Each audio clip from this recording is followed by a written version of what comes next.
유대감이 살고 있었지요. 80을 바라보는 나이에도 허리는 곱고 눈빛은 형형하셨던 분이었는데 젊은 시절 문과에 장원급제하여 관직에 오른 명문가의 수장이었답니다. 3대에 걸쳐 벼슬을 한 집안으로 그 덕망이 팔도에 소문이 자자했지요. 하지만 세월 앞에서는 누구나 무력한 법, 최참판도 예외는 아니었답니다. 젊은 날의 기백은 옛일이 되었고 본처는 세상을 떠나신 지 오래되었지요. 슬하의 자식은 있었지만 모두 타지에서 벼슬을 하느라 곁에 없었고 넓은 저택에는 늘 적막한 바람만이 돌았답니다. 이 넓은 집에 나 혼자 있노라니 참으로 쓸쓸하구나. 매일 저녁이면 대청마루에 앉아 멀리 산을 바라보며 한숨을 쉬곤 했지요. 그러던 어느 날 동네 사람들이 권했답니다. 참판님, 이제 나이도 있으시니 후처라도 들이시지요. 혼자 계시기엔 너무 적적하시겠습니다. 처음에는 늙은이가 무슨 후처냐 하며 손사래를 쳤지만 밤마다 찾아오는 외로움을 견디기 어려웠지요.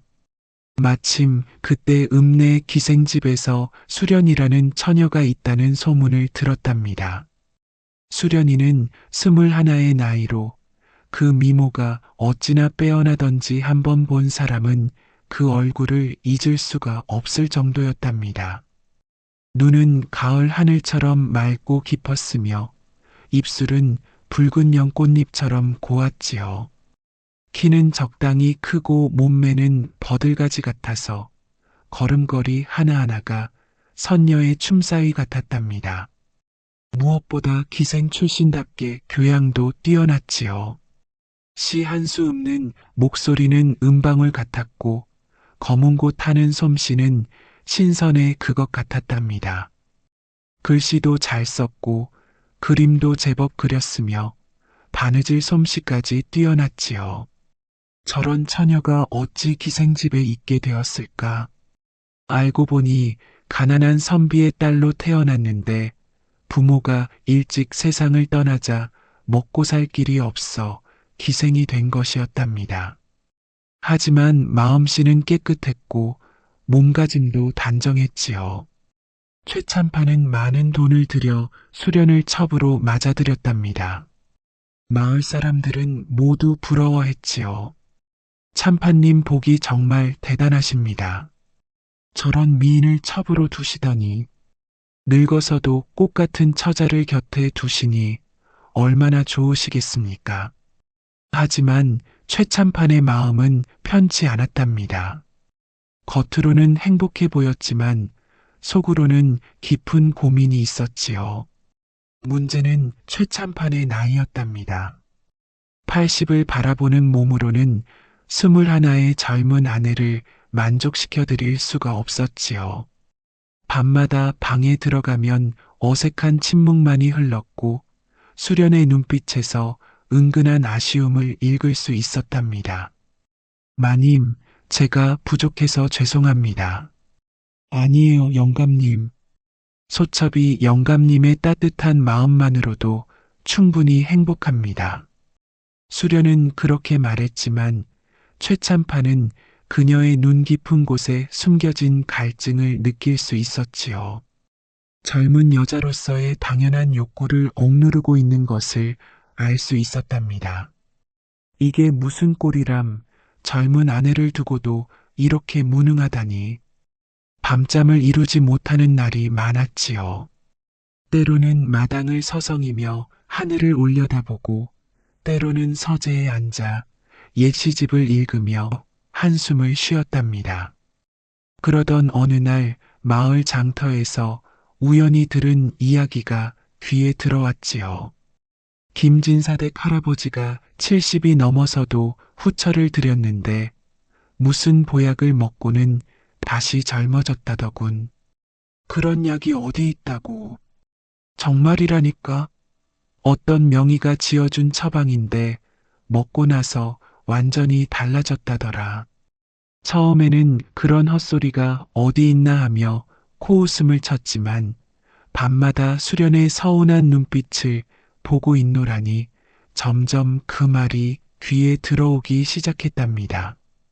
다른 날에도 비슷한 이야기를 들었지요. 박찬봉댁에서도 늙은 주인이 어떤 약을 먹고는 기운이 펄펄 나더라더군. 요즘 그런 약이 유행인가 보네. 최찬파는 점점 그 이야기에 관심을 갖게 되었답니다. 처음에는 늙은이가 무슨 허황한 꿈을 하며 자책했지만 수련을 생각하면 마음이 편치 않았지요. 혹시 정말로 그런 약이 있다면 드디어 최찬파는 은밀히 알아보기 시작했답니다. 신뢰할 만한 사람들에게 조심스럽게 물어보았지요. 혹시 나이 든 사람이 기력을 회복할 수 있는 좋은 약이나 방법이 있을까요? 글쎄요, 인삼이나 녹용 같은 것이 좋다고 하는데 그런 건 이미 다 먹어봤는데도 별 효과가 없었어요. 그러던 중에 마침 임금의 어의를 지낸 명의 조의원이 그 고을에 온다는 소문을 들었지요. 조의원은 궁중에서 수십 년간 왕족들의 건강을 돌봤던 최고의 명이었답니다. 이 기회를 놓치면 안 되겠구나. 최찬파는 몸소 조의원을 찾아가기로 결심했답니다. 조의원이 머무는 곳은 고을에서 제일 좋은 객사였답니다. 최찬파는 정중한 예를 갖춰 찾아갔지요. 소인은 이 고을에 사는 최찬판이라고 합니다. 명희님의 높은 의술을 우러러 찾아뵙게 되었습니다. 조의원은 60대 중반의 품이 있는 분이었답니다. 흰 수염이 가슴까지 내려왔고 눈빛은 깊고 지혜로웠지요. 아, 최찬파님이시군요. 이 고을의 덕망 높은 분이라고 들었습니다. 무엇을 도와드릴까요? 최찬파는 한참을 망설이다가 조심스럽게 꺼냈답니다. 실은 늙은 몸의 쇠약함 때문에 찾아뵈었습니다. 혹시 나이 든 사람이 다시 젊은 기운을 되찾을 수 있는 방법이 있을까요? 조의원은 빙그레 웃으며 고개를 끄덕였지요. 그런 고민을 하시는군요. 자연스러운 일입니다. 특히 젊은 배우자를 둔 분들께서 자주 하시는 고민이지요. 최찬파는 얼굴이 붉어졌지만 조의원의 이해심 깊은 말투에 마음이 놓였답니다. 부끄러운 일이지만 그렇습니다. 부끄러워할 일이 아닙니다. 남자로서 당연한 마음이지요. 다행히 제게는 특별한 처방이 있습니다. 조의원은 자세히 설명해 주었답니다. 인삼, 녹용, 자악어, 구기자, 오미자, 하수오, 육종용, 이런 약재들을 특별한 비율로 배합해서 달여 드시면 효과가 있을 것입니다. 다만 무엇입니까? 워낙 값비싼 약재들이고 또 정성을 다해 달여야 합니다. 그리고 무엇보다 꾸준히 복용하셔야 효과를 볼 수 있지요. 돈은 문제 없습니다. 어서 처방전을 써주십시오. 조의원은 붓을 들어 정성스럽게 처방전을 썼답니다. 각 약재의 분량과 다리는 방법까지 자세히 적어 주었지요. 이 약재들을 구하시려면 한양까지 가셔야 할 겁니다. 특히 상등급 인삼과 녹용은 쉽게 구할 수 있는 게 아니거든요. 그렇게 하겠습니다. 최찬파는 큰 돈을 들여 조의원에게 사례금을 드리고 처방전을 소중히 간직했답니다. 최찬파는 곧바로 사람을 한양에 보내 약재를 구해왔답니다. 정말 엄청난 값이었지요. 상등급 인삼한 뿌리값만 해도 쌀 몇 섬 값이었고 좋은 녹용은 더욱 비쌌답니다. 이 정도 돈이면 작은 집 한 채는 살 수 있겠구나. 하지만 최찬파는 아끼지 않았답니다. 수련을 위해서라면 무엇이든 할 수 있었지요. 약재가 도착하자 최참판은 직접 약을 다리기 시작했답니다. 조의원이 알려준 방법대로 정성을 다해 다렸지요. 물은 맑은 샘물을 써야 하고 불은 너무 세지도 약하지도 않게 시간은 정확히 한 시진 동안 매일 새벽에 일어나 약을 다리는 것이 하루 일과의 시작이 되었답니다. 하루에 한 사발씩 빠뜨리는 날 없이 정성껏 복용했지요. 이 약을 먹으면 정말 젊어질 수 있을까? 처음 며칠은 기대감으로 가슴이 설렜답니다. 혹시나 하는 마음에 몸의 변화를 세심히 살펴보았지요. 하지만 일주일이 지나도 열흘이 지나도 별다른 효과를 느낄 수 없었답니다. 오히려 속이 더부룩하고 소화가 잘 안 되는 것 같았지요. 이상하구나. 분명히 명의가 지어준 처방인데. 그래도 포기하지 않고 계속 복용했답니다. 조 의원이 꾸준히 먹어야 한다고 했으니까요. 한 달이 지나도 효과는 없었답니다. 최참판은 점점 실망하기 시작했지요. 혹시 내가 속은 것은 아닐까? 아니면 나이가 너무 많아서 약도 소용없는 것일까? 그래도 수련을 생각하면 포기할 수 없었답니다. 계속해서 정성스럽게 약을 다려 마셨지요. 한편 최참판 댁의 종들 중에서도 일 잘하기로 소문난 도룡이라는 사내가 있었지요. 29살의 노총각으로 키가 크고 어깨가 넓어서 힘은 장사 같았답니다. 얼굴은 우락부락했지만 나쁘지 않았고 성격은 순박하고 착했지요. 도룡이가 장가를 못 간 이유는 여러 가지였답니다. 첫째는 종의 신분이라 좋은 집 처녀와 혼인하기 어려웠고, 둘째는 가난해서 혼례 비용을 마련할 수 없었지요. 셋째는 워낙 일에만 매달려 살아서 여자를 만날 기회가 없었답니다. 도룡아, 너도 이제 나이가 있으니 장가 좀 가거라. 최참판이 가끔 그런 말을 하면 도룡이는 머리를 극적이며 대답했지요. 아직은 일이 바빠서. 사실 도룡이에게는 만복이라는 친한 동료가 있었답니다. 만복이는 도룡이보다 나이가 많고 경험이 풍부한 종이었지요. 도룡아, 너 정말 이대로 늙어 죽을 셈이냐? 남자로 태어나서 장가도 못 가고, 그게 돈도 없고 신분도 낮고, 그런 건 핑계고, 정말 문제는 내가 너무 소심하다는 거야. 좀 더 적극적으로 살아야지. 만복이는 항상 도룡이에게 삶의 조언을 해주었답니다. 도룡이는 매일 아침 대감의 방을 청소하는 일을 맡고 있었답니다. 최참판이 약을 다려 먹기 시작한 후부터는 그 일이 더욱 조심스러워졌지요. 대감님이 요즘 무슨 약을 드시는 것 같은데 냄새도 좋고 그릇도 아주 정성스럽게 다루시더라. 어느 날 아침 평소처럼 방을 정리하다가 우연히 대감이 마시는 그 약을 자세히 보게 되었답니다. 이게 뭔가 향이 참 좋은데. 약그릇 근처에서 나는 달콤하고 고소한 냄새가 어찌나 좋던지 도룡이는 자꾸만 코를 킁킁거리게 되었답니다. 대감님이 매일 마시시는 게 이거구나. 몸보약인가 보네. 냄새만 맡아도 몸에 좋을 것 같은데.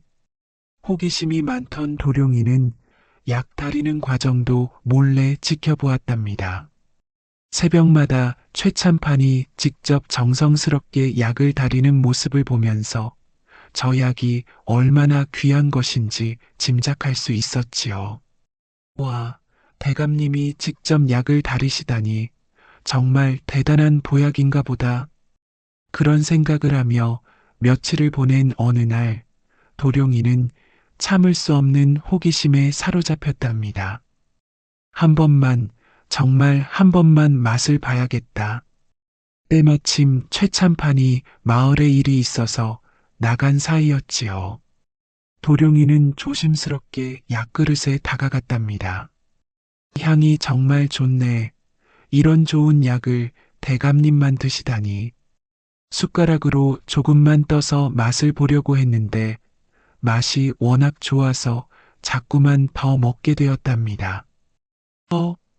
이거 정말 맛있는디 달콤하면서도 쌉쌀하고 몸에 힘이 나는 것 같고 그렇게 도룡이는 몇 숟가락을 퍼먹었답니다.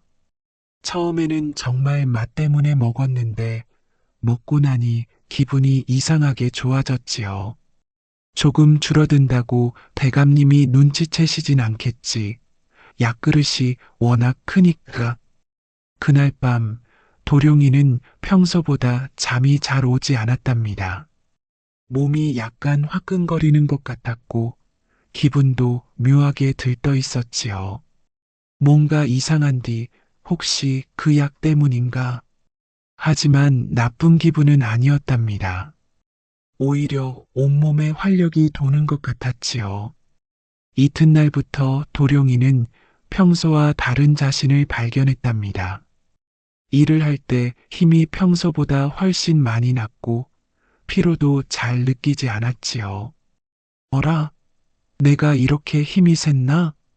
혼자서 두 사람이 들어야 할 절구를 번쩍 들어 옮겼고 말뚝을 박을 때도 몇 번만 내리치면 땅 깊숙이 박혔답니다. 만보기도 도룡이의 변화를 눈치챘지요. 도룡아, 너 요즘 뭔가 다른 것 같은데? 힘도 더 세지고 기운도 더 좋아 보이고 그런가? 나도 잘 모르겠는디 요즘 잠도 잘 자고 밥맛도 좋고 하지만 도룡이는 자신이 대감의 약을 먹었다는 사실은 말하지 않았답니다. 그 다음 날부터 도룡이는 계속해서 그 약을 조금씩 먹기 시작했답니다.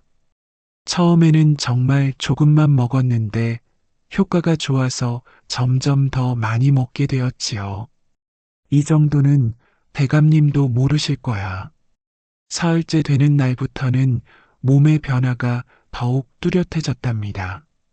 근육이 더 단단해진 것 같았고 목소리도 더 우렁차졌지요. 무엇보다 몸 안에서 뜨거운 기운이 계속 솟아오르는 것을 느낄 수 있었답니다. 이게 뭔 일이래. 몸이 점점 이상해지는데 밤에는 더욱 심했답니다.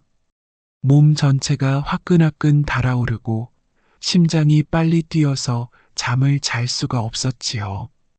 뒤척이다가 겨우 잠이 들어도 꿈에서는 이상한 꿈만 계속 꾸었답니다. 특히 여자가 나오는 꿈을 자주 꾸게 되었지요. 평소에는 그런 꿈을 꾸지 않았는데 요즘은 밤마다 그런 꿈에 시달렸답니다. 이상하다. 정말 이상해. 낮에도 문제였답니다. 여자 하인들을 보면 괜히 얼굴이 붉어지고 가슴이 두근거렸지요. 평소에는 그런 적이 없었는데 말입니다. 일주일째 되는 날 상황은 더욱 심각해졌답니다. 몸의 열기가 너무 심해서 찬물을 끊임없이 마셔야 했고 조금만 움직여도 땀이 줄줄 흘렀지요. 만보기가 걱정스럽게 물어보았답니다. 도룡아, 너 요즘 얼굴이 왜 이렇게 빨갛냐? 몸이 아픈 건 아니고? 아니야, 그냥 좀 더운 것 같아. 더워? 지금이 무슨 한여름도 아닌데. 도룡이는 자신의 상태를 정확히 설명할 수 없었답니다. 몸이 아픈 것도 아니고 오히려 기운은 넘쳤지만 뭔가 제어할 수 없는 에너지가 몸 안에서 끓어오르고 있었지요. 그런 상태에서 며칠을 더 보낸 어느 날 오후 도룡이에게 결정적인 사건이 벌어졌답니다. 도룡이가 마당을 쓸고 있는데 수련이 사랑채에서 나와 연못가로 걸어가고 있었지요. 그날 수련은 특히 아름다워 보였답니다. 하얀 저고리에 연분홍 치마를 입고 머리에는 비녀를 꽂고 있었지요. 정말 선녀 같으시다. 도룡이는 빗자루를 든 채로 멍하니 바라보고 있었답니다. 평소에도 수련의 미모는 알고 있었지만 오늘은 유독 더 아름다워 보였지요. 그런데 갑자기 몸에 열기가 확 달아오르면서 숨이 막혀오는 것이었답니다. 심장이 터질 것처럼 뛰고 온몸에 땀이 줄줄 흘렀지요. 아, 안 되겠다. 이러다 큰일 나겠어. 도룡이는 빗자루를 내던지고 헐레벌떡 자기 방으로 뛰어갔답니다. 몸의 반응을 도저히 통제할 수 없었지요. 방에 들어가서도 한참을 헉헉거리며 진정시키려 했지만 쉽지 않았답니다.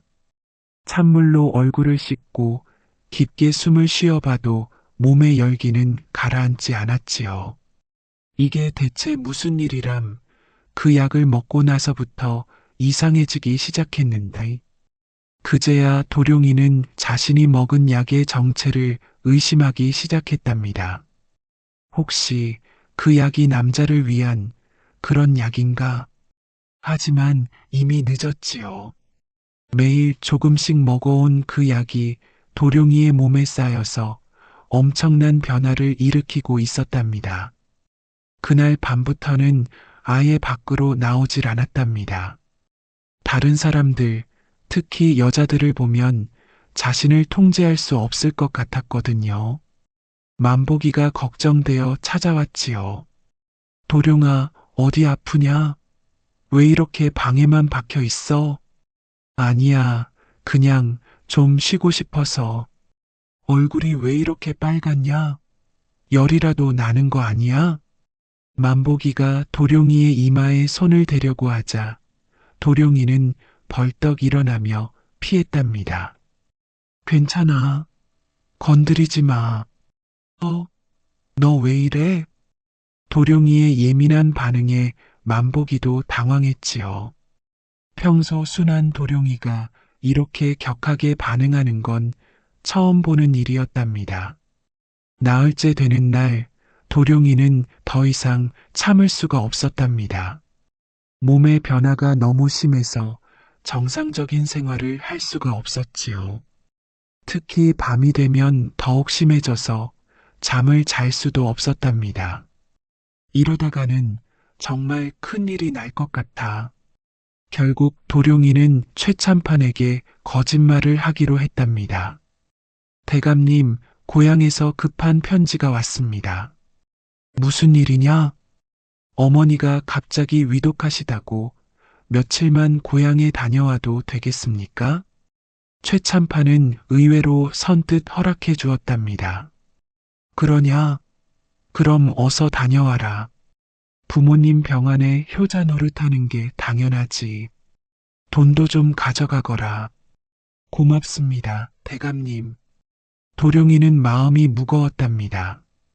거짓말을 한 것도 죄스럽고 대감의 약을 몰래 먹은 것도 양심에 걸렸지요. 하지만 지금 상황에서는 다른 방법이 없었답니다. 그날로 짐을 싸서 고향으로 향했지요. 고향까지는 하루 길이었는데 가는 동안에도 몸에 이상한 기운은 계속되었답니다. 고향에 도착하니 복례가 마당에서 빨래를 하고 있었지요. 복례는 도룡이보다 2살 아래로 얼굴은 그리 예쁘지 않았지만 마음씨가 따뜻하고 속이 깊은 여자였답니다. 여보, 웬일로 이렇게 갑자기? 복례가 반갑게 달려오다가 도룡이의 얼굴을 보고는 깜짝 놀랐답니다. 어머, 얼굴이 왜 이렇게 빨갛소? 몸이 아픈 건 아니고요? 아니야, 그냥 길이 좀 멀어서. 하지만 복례의 날카로운 여자의 직감으로는 뭔가 이상하다는 것을 알 수 있었답니다. 평소의 도룡이와는 완전히 다른 모습이었거든요. 정말 괜찮은 거예요? 눈빛도 이상하고 숨소리도 거칠고. 묻지 마. 그냥 방으로 들어가자. 도룡이는 복례의 손을 잡고 방으로 들어갔답니다. 그런데 복례의 부드러운 손을 만지는 순간 몸에 전기가 흐르는 것 같았지요. 복례도 뭔가 이상함을 느꼈답니다. 도룡이의 손이 평소보다 훨씬 뜨거웠고 잡는 힘도 강했거든요. 그날 밤부터 복례는 도룡이의 정열을 감당하게 되었답니다. 그런데 그 정열이 어찌나 대단하던지 복례는 놀라지 않을 수 없었지요. 여보, 이게 대체 무슨 일이래요? 평소에 당신 같지가 않아요. 평소 도룡이는 과묵하고 차분한 사람이었는데 이날 밤의 도룡이는 완전히 다른 사람 같았답니다. 마치 몸 안에 불덩이가 들어있는 것처럼 뜨거웠고 그 열정이 밤새도록 계속되었지요. 여보, 잠깐 좀 쉬어요. 하지만 도룡이는 제정신이 아니었답니다. 몸속에서 끓어오르는 열기를 주체할 수가 없어서 복례를 계속 괴롭혔지요. 새벽이 되어서야 겨우 잠이 들었는데 해가 뜨자마자 또다시 시작되었답니다. 이게 정상인가요? 당신 몸에 무슨 일이 생긴 거 아니에요? 복례는 걱정스러운 마음으로 물어봤지만 도룡이는 대답할 수 없었답니다. 자신도 이런 상태가 정상이 아니라는 것을 알고 있었거든요. 이틀, 사흘, 이런 상태가 계속되자 복례는 점점 지쳐갔답니다. 얼굴은 창백해지고 몸은 파리하게 야위어 갔지요. 여보, 제발 저 좀 살려주세요. 복례는 거의 울음이 섞인 목소리로 애원했답니다. 미안해, 정말 미안해. 하지만 내가 어쩔 수가 없어.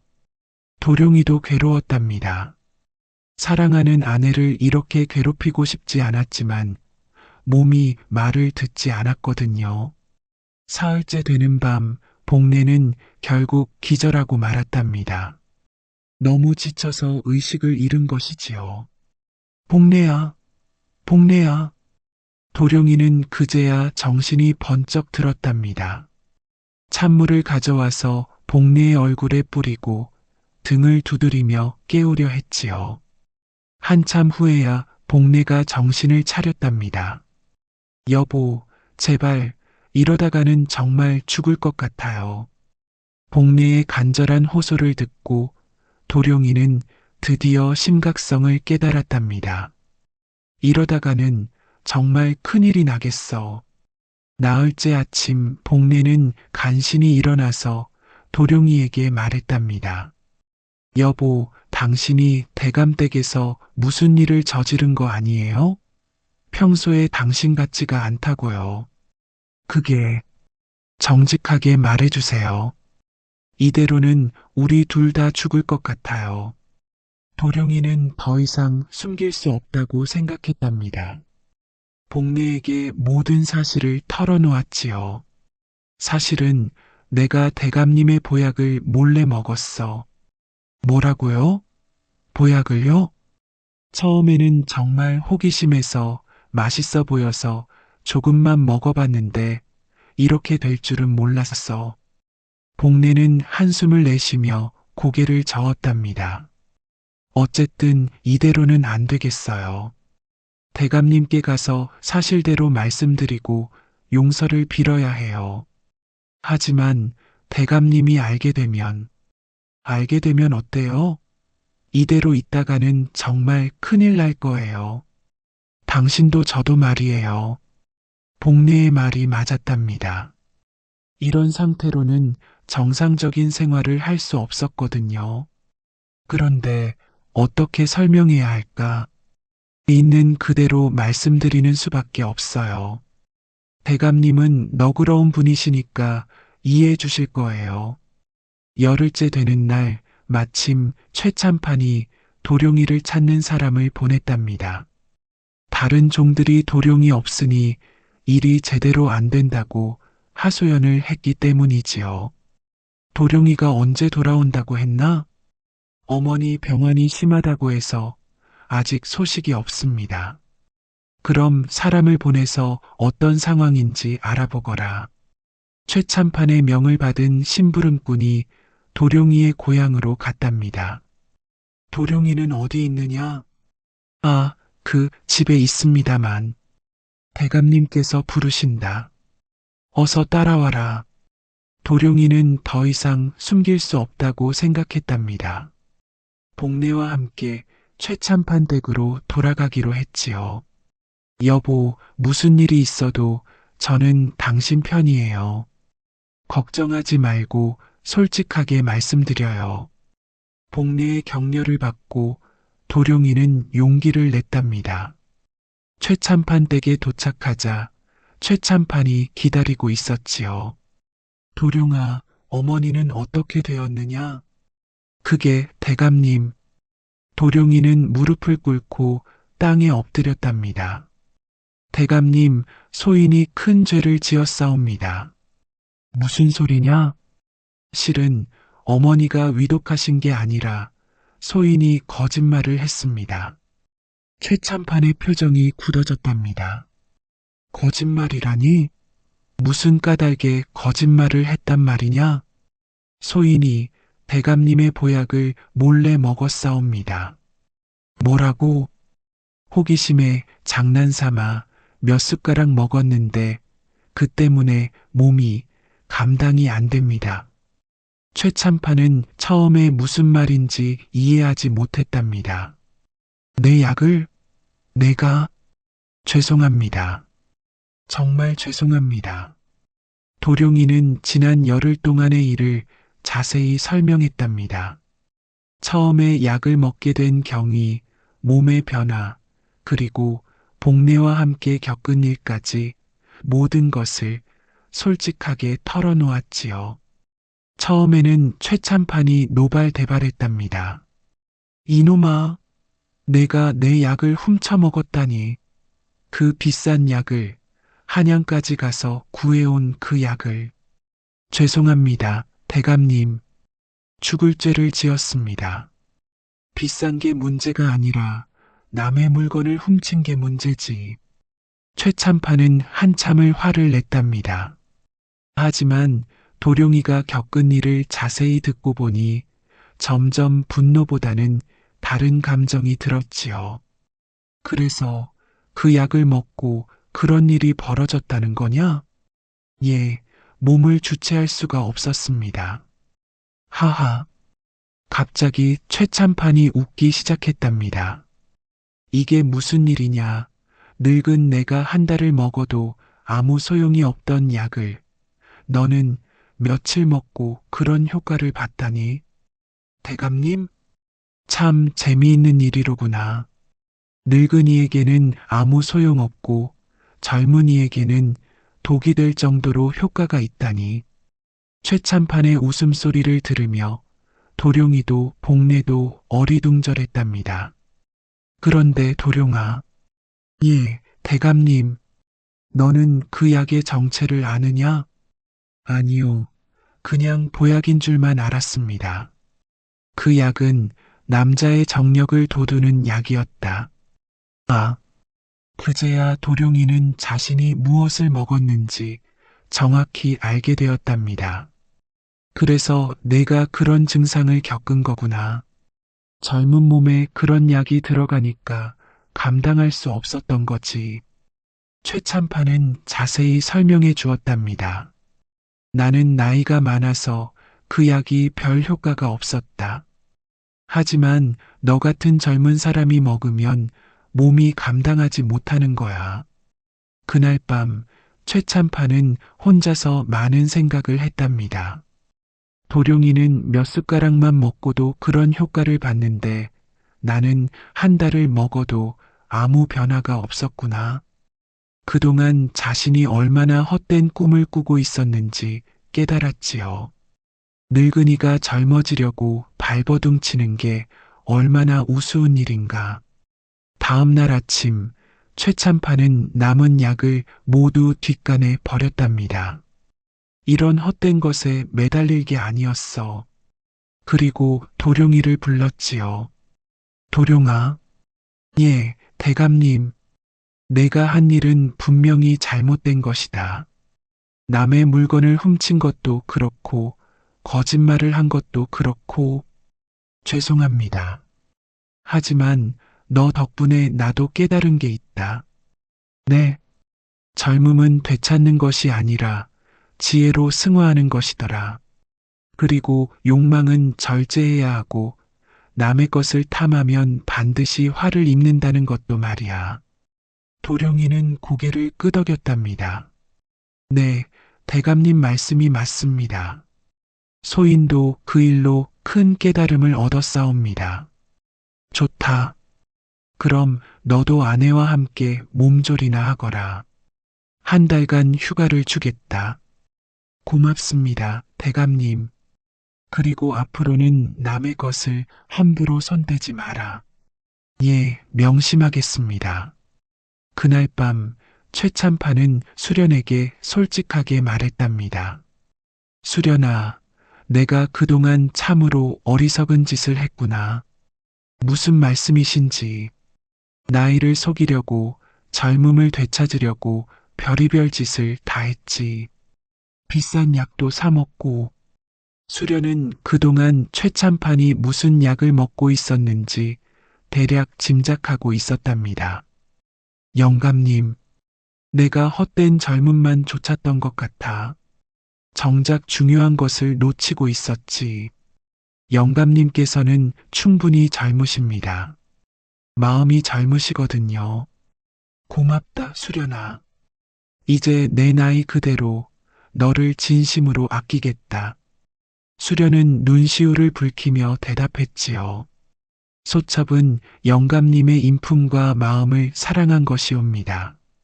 몸의 젊음보다는 마음의 젊음이 더 소중하지요. 그래, 몸은 늙어도 마음만큼은 젊게 살 수 있겠지. 그 말을 듣고 최참판은 마음이 한결 가벼워졌답니다. 그동안 자신을 괴롭혔던 열등감과 조급함이 사라지고 대신 평온한 마음이 찾아왔지요. 앞으로는 나이에 맞는 지혜로운 사랑을 하겠다. 소첩도 영감님과 함께 늙어가는 게 행복입니다. 그날 밤부터 최참판과 수련의 관계는 전보다 훨씬 자연스럽고 따뜻해졌답니다. 억지로 젊어지려 하지 않고 있는 그대로의 모습으로 서로를 사랑하게 되었지요. 한편 도룡이는 복례와 함께 고향에서 한 달을 보냈답니다. 처음 며칠은 여전히 몸의 열기 때문에 고생했지만 시간이 지나면서 점점 원래 상태로 돌아갔지요. 여보, 이제 좀 나아진 것 같아요? 응, 다행히 원래대로 돌아가는 것 같아. 정말 다행이에요. 그때는 어떻게 될지 몰라서 정말 무서웠어요. 복례도 며칠의 휴식을 통해 건강을 회복했답니다. 얼굴에 다시 생기가 돌고 웃음도 되찾았지요. 앞으로는 남의 것 함부로 손대지 말아요. 특히 먹는 것은 더욱 조심해야 해요. 알았어. 정말 큰 교훈을 얻었어. 호기심도 좋지만 분수를 알아야 해요. 특히 우리 같은 사람들은 더욱 조심해야 하고요. 도룡이는 그 일을 통해 많은 것을 배웠답니다. 남의 물건을 함부로 건드리면 안 된다는 것, 호기심도 절제해야 한다는 것, 그리고 자신의 신분과 처지를 정확히 알아야 한다는 것 말이지요. 이번 일로 정말 많이 깨달았어. 앞으로는 더욱 신중하게 살겠어. 복례와의 관계도 이전보다 더욱 돈독해졌답니다. 어려운 시기를 함께 겪으면서 서로를 더 잘 이해하게 되었거든요. 여보, 저희도 이제 진짜 부부가 된 것 같아요. 무슨 소리야? 그전까지는 서로 조심스러워 했는데 이번 일을 통해서 모든 걸 털어놓고 이야기할 수 있게 되었잖아요. 정말 그랬답니다. 이전에는 서로에게 숨기는 것도 있고 말하지 못하는 것도 있었는데 이제는 무엇이든 솔직하게 이야기할 수 있게 되었지요. 한 달 후, 도룡이는 복례와 함께 최참판 댁으로 돌아왔답니다. 그런데 놀랍게도 최참판과 수련의 사이가 전보다 훨씬 화목해져 있었지요. 도룡아, 잘 다녀왔느냐? 예, 대감님. 덕분에 몸도 마음도 편해졌습니다. 그래, 다행이다. 그런데 너 덕분에 나도 깨달은 게 있다. 어떤 건 말씀이십니까? 인생에서 정말 중요한 것이 무엇인지 알게 되었어. 최참판은 그동안 겪은 일들을 통해 얻은 깨달음을 도룡이에게 들려주었답니다. 늙음을 받아들이는 것, 자신의 분수를 아는 것, 욕심을 절제하는 것, 이런 것들이 정말 중요한 거더라. 도룡이도 고개를 끄덕였답니다. 대감님 말씀이 맞습니다. 소인도 그런 깨달음을 얻었사옵니다. 좋다. 그럼 이제부터 우리 모두 새로운 마음으로 살아보자. 그날부터 최참판 댁의 분위기가 완전히 바뀌었답니다. 주인과 종 사이에도 전보다 더 깊은 신뢰가 생겼고 최참판과 수련 사이도 더욱 자연스러워졌지요. 도룡이도 그 일을 계기로 더욱 신중하고 성실한 사람이 되었답니다. 일할 때도 더욱 정성을 다했고 주인 집에서도 더욱 믿음직한 종으로 대접받게 되었지요. 만복이도 도룡이의 변화를 알아챘답니다. 도룡아, 너 뭔가 달라진 것 같은데? 그런가? 응, 전보다 더 침착해지고 신중해진 것 같아. 무슨 일이 있었냐? 별거 아니야. 그냥 좀 깨달은 게 있어서. 깨달음이라니? 남의 것에 함부로 손대면 안 된다는 것, 호기심도 절제해야 한다는 것, 그런 것들 말이야. 만복이는 정확히 무슨 일인지는 몰랐지만 도룡이가 뭔가 중요한 경험을 했다는 것은 알 수 있었답니다. 그래, 그런 깨달음이 있다면 좋은 일이지. 시간이 지나면서 도룡이의 일화는 은근히 마을에 소문이 나기 시작했답니다. 물론 자세한 내용은 알려지지 않았지만 최참판댁 도룡이가 주인의 보약을 몰래 먹었다가 큰 화를 당했다는 식으로 전해졌지요. 그래서 어떻게 됐대? 다행히 대감님이 너그럽게 용서해 주셨다고 하던데. 역시 최참판님은 덕이 높으신 분이야. 하지만 도룡이도 정말 경솔했지. 주인의 물건을 함부로 손대다니. 사람들은 이 일을 통해 여러 가지 교훈을 얻었답니다. 남의 것은 함부로 건드리면 안 된다. 호기심도 좋지만 분수를 알아야 한다.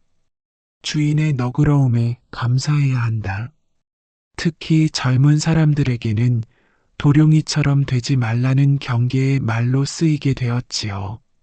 어떤 어머니는 자식에게 이렇게 말했답니다. 너도 도룡이처럼 남의 것 함부로 손대다가 큰일 나지 말아라. 또 어떤 주인은 종에게 이렇게 말했지요. 일은 성실히 하되 분수를 벗어나는 짓은 하지 마라. 도룡이 이를 잊지 말고. 몇 년이 지난 후 최참판 댁에는 많은 변화가 있었답니다. 우선 최참판과 수련의 관계가 더욱 성숙해졌지요.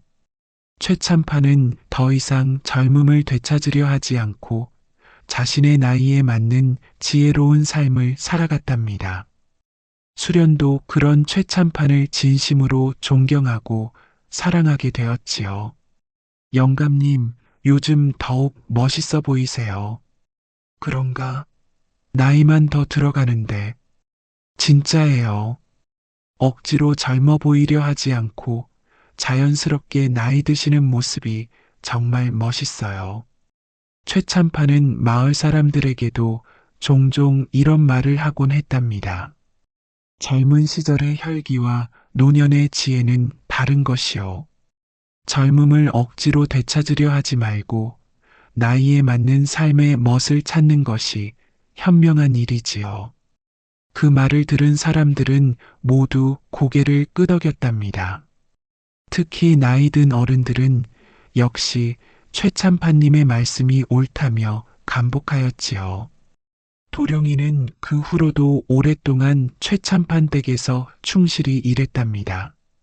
그리고 가끔씩 그때 일을 떠올리며 혼자 쓴웃음을 짓곤 했지요.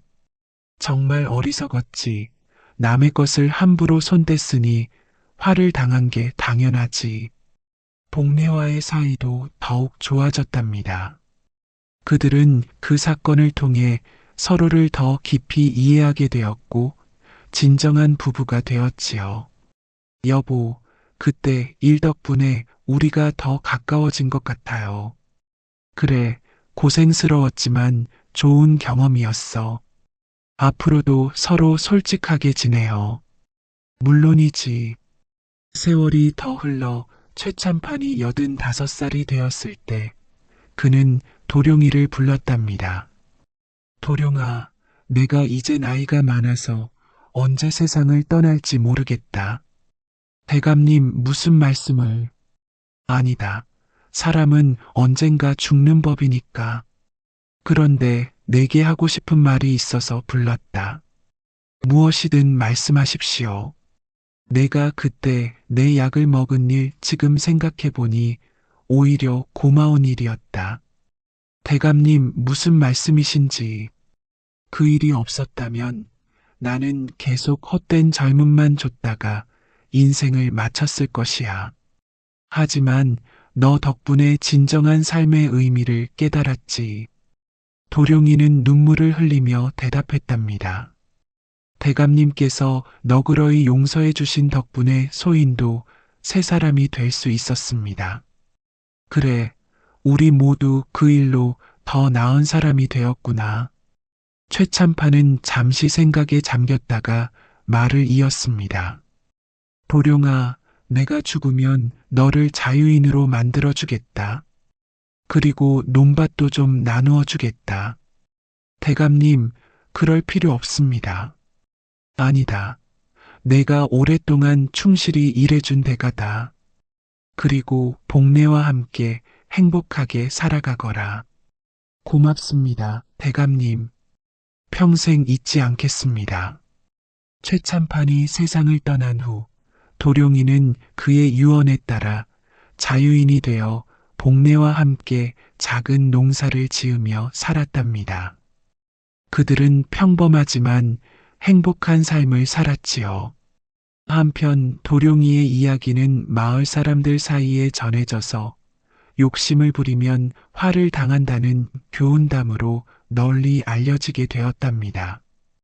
특히 젊은 사람들에게는 남의 것을 함부로 손대지 말라는 경계의 말로, 나이 든 어른들에게는 분에 넘치는 욕심을 부리지 말라는 지혜의 말로 회자되었지요. 도룡이 보약 먹은 일을 모르나? 남의 것 함부로 손대면 화당한다. 이런 말이 그 고장의 속담처럼 되었답니다. 어떤 학자는 이 이야기를 듣고 이런 시를 지었지요. 남의 것 탐하지 말고 분수를 지켜 살아라. 젊음 찾으려 애쓰지 말고 지혜로 늙어가거라.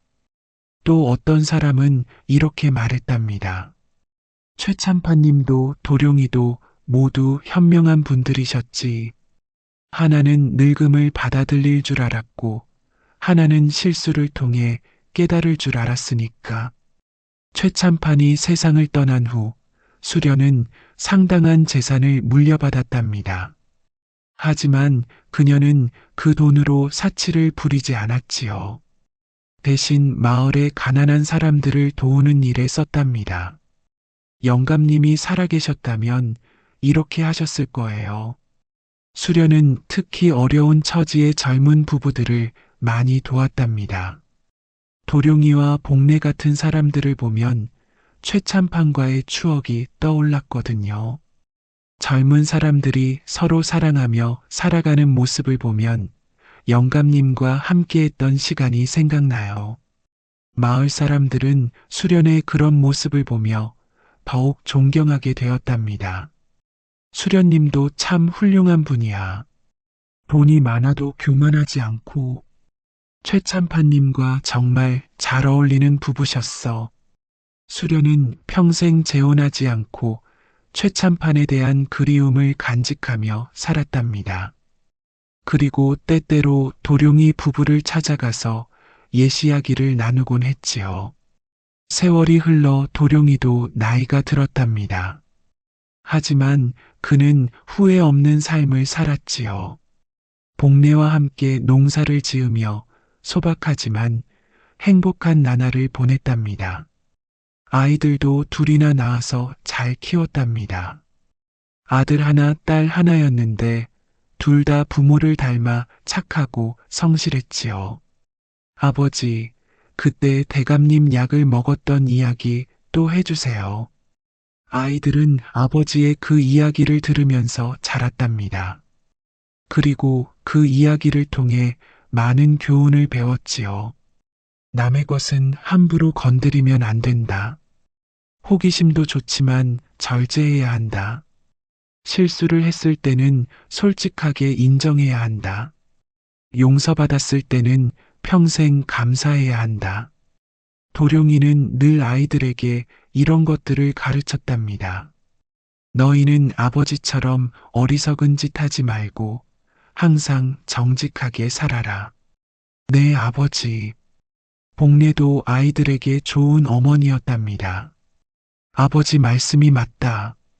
그리고 어떤 어려움이 있어도 서로 솔직하게 이야기하며 살아야 한다. 그렇게 도룡이 가족은 화목하게 살았답니다. 도룡이가 나이 들어 병석에 누웠을 때 마을의 젊은 사람들이 찾아와서 물었답니다. 도룡이 어르신, 인생을 살면서 가장 중요한 것이 무엇인가요? 도룡이는 기침을 하며 대답했지요. 젊었을 때는 콜록, 호기심이 많은 게 좋다고 생각했는데 이제 보니 절제가 더 중요하더라. 절제요? 그래, 뭐든지 지나치면 독이 되거든. 콜록, 호기심도, 욕심도, 심지어 좋은 약도 말이야. 젊은이들은 고개를 끄덕였답니다.